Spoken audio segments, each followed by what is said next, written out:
Les vraies voix. Les vraies voix Sud Radio, le coup de projecteur des vraies voix. La Russie met à profit le retard de l'aide occidentale. Це фундаментальний інтерес Євросоюзу. Тому Україна звертається до Єврокомісії, щоб... On a l'impression quand même que M. Zelensky est dans une position extrêmement délicate. Il n'arrête pas de dire qu'il manque d'hommes, qu'il manque de matériel. Je réunis à Paris plusieurs dizaines de dirigeants européens et internationaux pour juste renforcer l'aide à l'Ukraine, mais surtout avoir une discussion stratégique sur la nature et les caractéristiques de notre aide à l'Ukraine. Et donc à l'initiative d'Emmanuel Macron, une rencontre rassemblait aujourd'hui à Paris une vingtaine de dirigeants, majoritairement européens, pour réaffirmer leur appui à l'Ukraine. Votre action déterminera notre défaite ou notre victoire, c'est ce qu'a déclaré Volodymyr Zelensky au moment où le soutien américain est suspendu en raison de divergences au sein du Congrès des États-Unis. Oui, alors parlons vrai. Est-ce que la guerre est encore gagnable par l'Ukraine ? Est-ce que les différentes industries d'armement des pays d'Europe ont la capacité de production pour fournir l'armée ukrainienne en quantité suffisante d'armes et de munitions?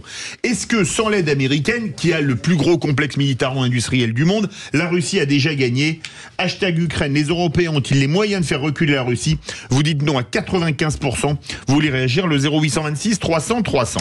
Et le général Vincent Desportes est avec nous, ancien directeur de l'école de guerre. On vous remercie d'avoir accepté notre invitation. Avant de revenir à vous, le tour de table avec nos vraies voix, Philippe Bilger. Dans la suite directe de ce qu'a dit le général Desportes, nous avons traité un peu le même sujet il y a quelques jours et je continue en tant qu'amateur et profane à m'interroger sur l'obligation morale et internationale, évidemment, de ne pas permettre à la Russie de gagner la guerre, et en même temps sur le sentiment qu'on peut avoir que, en définitive, la Russie insensiblement, grâce aux moyens humains et matériels dont elle dispose, semble peu à peu l'emporter. Et je terminerai au fond, est-ce que l'aide qu'on apporte à l'Ukraine n'est pas gênée par le simple fait, mais redoutable, qu'en fait, si on allait au bout de notre aide, on dépasserait ce qu'on se permet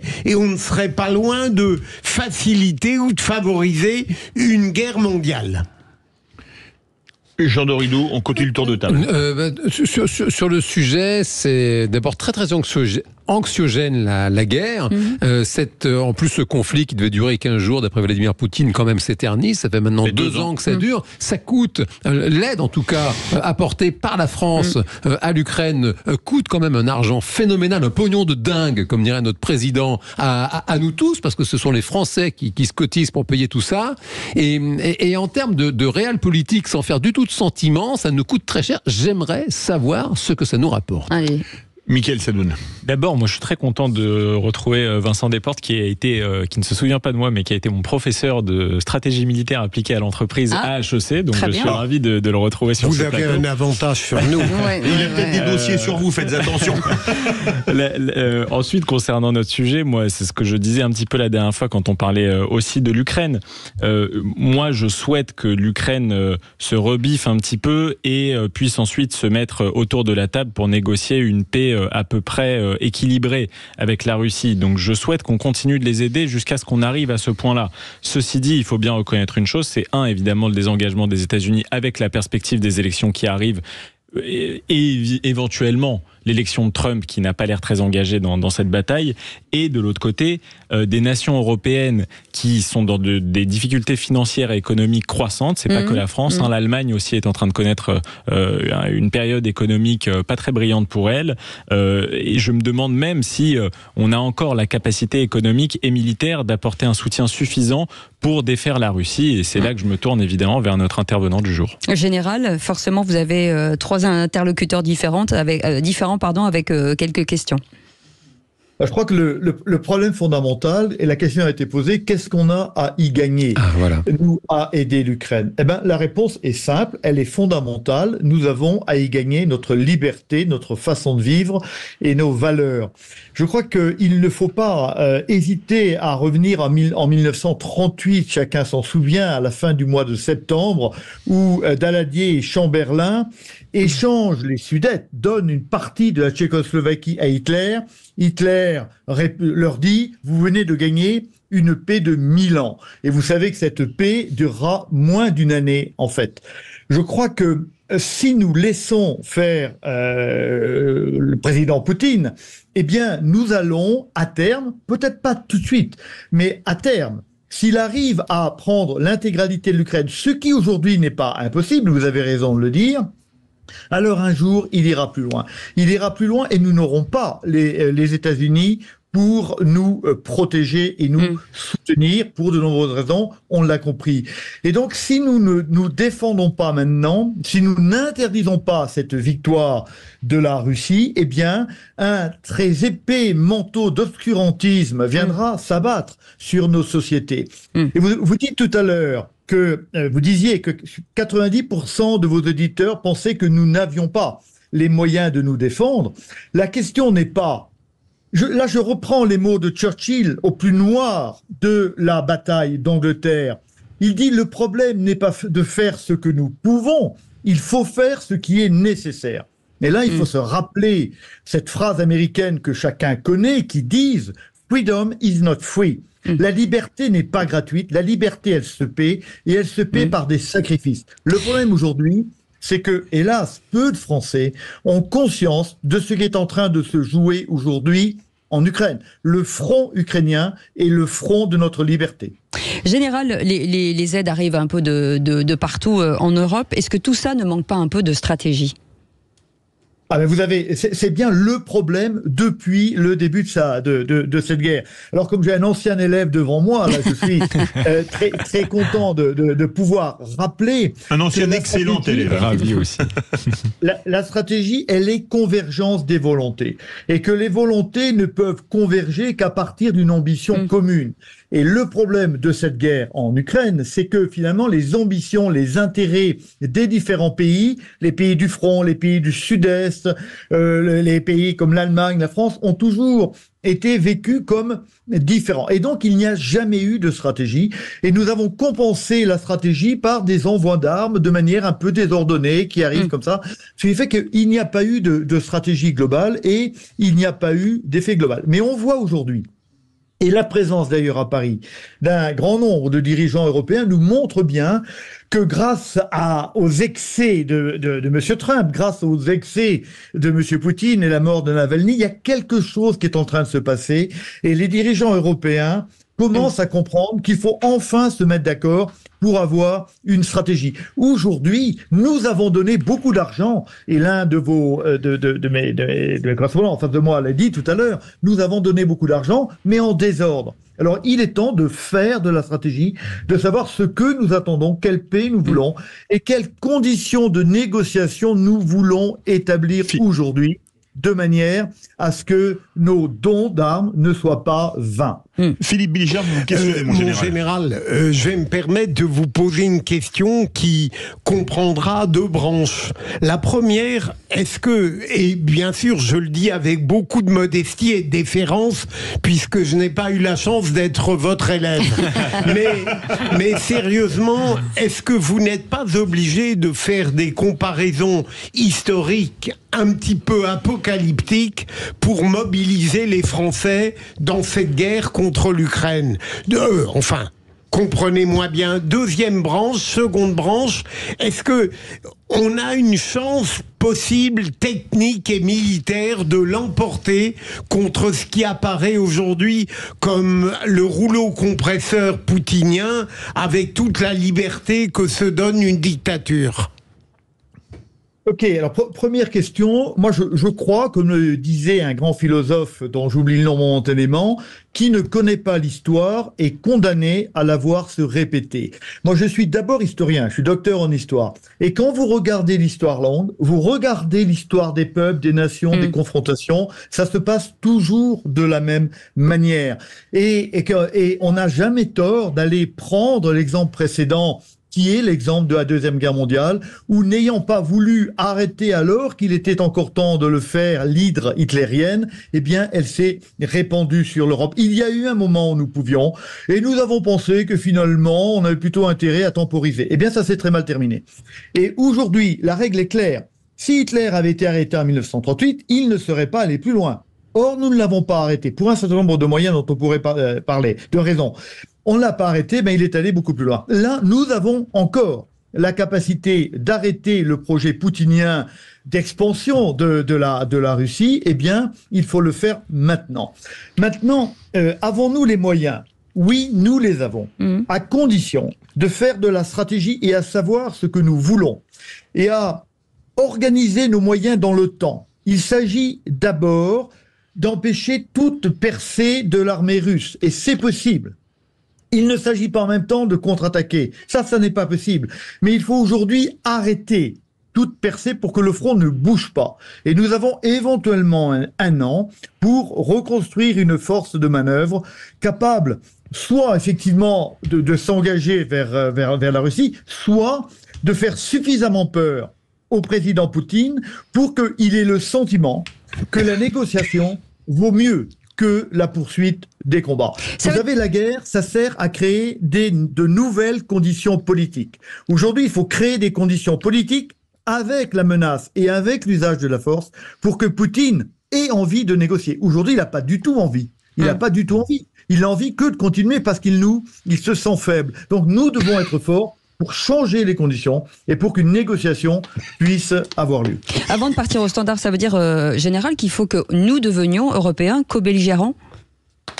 Alors, je n'ai pas dit ça. Je dis que, vous savez, la co-belligérance, madame, elle aurait pu être déclarée depuis tout le temps. Qui décide de la co-belligérance? Ça n'est pas nous, c'est monsieur Poutine. À un moment donné, il nous dit, écoutez, vous nous cassez les pieds, je tire une bombe nucléaire sur Paris, il tire une bombe nucléaire sur Paris. C'est extrême, là. Non, mais c'est lui qui déclare. Donc, nous, pour l'instant, et vous savez bien que la guerre, c'est comme ça. C'est un jeu, on avance, jusqu'où ne doit-on pas aller trop loin? Pour l'instant, il n'est pas du tout question d'envoyer des soldats de l'OTAN combattre en Ukraine. Il est le temps de donner à l'Ukraine le moyen d'arrêter la percée russe et ensuite on verra. Ce qui est sûr, et ça n'est pas impossible, si les flots russes arrivent à Kiev cet été, eh bien, les conditions auront totalement changé et là, nous serons en véritable danger. Donc, le premier temps, c'est empêcher toute percée, après on verra. Le sujet fait réagir au 0826 300 300 en direction les Landes. Bonsoir Gilles. Bonsoir à tous. Nous vous écoutons. Toutes, bien entendu. Bonsoir à vous. Mon général, j'ai beaucoup de respect pour les militaires, ayant été moi-même sous les drapeaux, mais là, je trouve que est-ce que j'ose vous dire ça? Je vais oser parce qu'on parle vrai sur Sud Radio. Vous me faites peur. Vraiment, vous me faites peur. Va-t'en. C'est normal. Vous êtes un va-t'en guerre, mon général. Vous me faites vraiment peur parce que qu'est-ce qu'on veut? On veut déclarer la guerre totale à la Russie et on veut que la Russie nous déclare la guerre totale. Parce que vous dites très justement, la guerre, c'est fait pour ensuite trouver des accords politiques. Mais est-ce qu'on peut pas trouver des accords politiques sans la guerre? Vous voyez, c'est quelque chose qui est comment dire ça? J'ai un peu de mal à m'exprimer. Mais on va faire répondre le général, si vous permettez, Gilles, bougez pas. Mais je crois, monsieur, que vous avez raison d'avoir peur. Nous sommes à une période où nos libertés, nos vies, même dans le Pays Basque, même où je suis, moi je suis pas dans le Pays Basque, je suis en Haute-Garonne aujourd'hui, eh ben, sont menacées. Et il faut bien prendre conscience de cette affaire-là. Vous avez raison, tout le monde préférerait que par des négociations sereines, on arrive à se mettre d'accord. Eh bien, il se trouve que Poutine a déclaré la guerre à l'Ukraine et par ce fait même, il le dit tous les jours, il a déclaré la guerre à l'Occident qu'il méprise, si vous voulez. Et eh bien, on est dans une démarche que nous regrettons tous, mais à un moment donné, seule la force peut arrêter la force. Et c'est pour ça que il faut tout l'art des diplomates, des gouvernants, pour arriver à jouer de la force sans en jouer trop, de manière à contenir ce conflit à un niveau qui soit très largement en dessous de la Troisième Guerre mondiale. Mais ce qui est sûr, c'est que si nous ne faisons rien, nous y arriverons. Il faut agir au moment où il faut agir. Si vous êtes faible, vous entraînez le fort à vous attaquer. C'est exactement ce qui s'est passé il y a exactement 2 ans, quand M. Poutine, croyant l'Occident faible, croyant l'Ukraine faible et à portée de main, s'est lancé dans cette guerre. Jean Dorido. Alors d'abord, je ne suis pas dans la tête de M. Poutine, donc je ne sais pas ce qu'il pensait il y a 2 ans, et je mets au défi quiconque, même vous, général, notre invité, de savoir ce qu'il se passe dans la tête de M. Vladimir Poutine. Par ailleurs, c'est vrai que cette prophétie effectivement très anxiogène, je vous écoute attentivement, général, expliquer que de toute façon c'est nos libertés qui sont en jeu. C'est vrai qu'elle est, je la trouve difficilement acceptable, difficilement audible, dans la mesure où je vous rejoins sur l'analyse de l'histoire. C'est vrai qu'il y a eu ces dernières années, bien après 1938, des procès d'intention qui ont été faits, notamment en Irak. Je me souviens encore entendre des généraux américains tout aussi respectables que notre invité expliquer que l'Irak de Saddam Hussein s'arme jusqu'aux dents avec des armes biologiques extrêmement dangereuses, et justifier justement une intervention militaire, une guerre sur le sol irakien, une guerre que la France a refusé d'ailleurs de mener à l'époque où Villepin était aux affaires, et on s'est rendu compte a posteriori qu'il n'y avait pas d'armes de destruction massive. Donc c'est vrai que j'ai du mal, j'aimerais peut-être comment dire, mieux comprendre, j'ai du mal à comprendre ce discours très anxiogène, cette prophétie qui relève, me semble-t-il, de ce que je comprends, du procès d'intention plus que de faits avérés. Général Desportes. Alors, écoutez, je veux bien regarder les dizaines de milliers de morts ukrainiens. Aujourd'hui, je parle des civils. Regardez les villes rasées, regardez Avdiivka, regardez Mariupol, regardez Bakhmout. Ça ne sont pas des procès d'intention, c'est la vérité, c'est comme ça. On a eu une rupture. Ce n'est pas la France. Comment ? Ce n'est pas la France. La Russie ne fait pas la guerre à la France. Alors, la Russie ne fait pas la guerre à la France. Mais alors, regardez l'histoire de la Russie. La Russie, et ça c'est des faits, c'est pas... La Russie est un empire. Regardez ce que dit M. Poutine, je ne suis pas dans sa tête, mais j'écoute ce qu'il dit. Il dit la Russie n'a pas de frontières. Et la Russie est un empire, elle n'est pas une nation qui a passé son temps, depuis sa création au XIIIe siècle, à s'étendre et à faire la guerre. Quand on connaît l'histoire de la Russie, on sait que c'est un pays que j'admire par de grands côtés, et j'adore Tolstoï et Dostoïevski, bien sûr, mais qui a passé son temps dans des manœuvres brutales de création de glacis. Comme la France de Napoléon. C'est comme la France de Napoléon. Là, nous aussi, on était un empire.